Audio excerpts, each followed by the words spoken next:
दोस्तों। और मेरी नाच गीत नया नाच गीत गाने जा रहे हैं दोस्तों। अगर पसंद आए तो लाइक सब्सक्राइब और कमेंट बॉक्स में ज़रूर बताइएगा दोस्तों कि मेरी नाच गीत कैसी लगी, और फुल वॉच टाइम ज़रूर देखिएगा दोस्तों।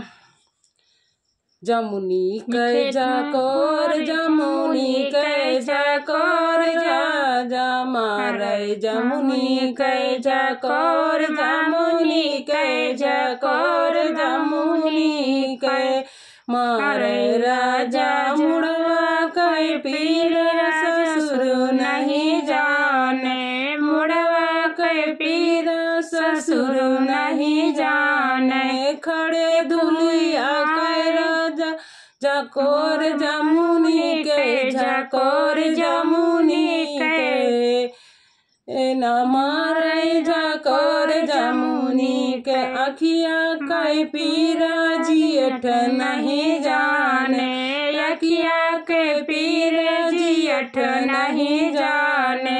मंगिया कै रगड़ सिंदूरा कै रगड़ मारे राजा जमुनी के जाकोर जमुनी कै जाकोर राजा जमुनी कै जाकोर जमुनी कै जाकोर।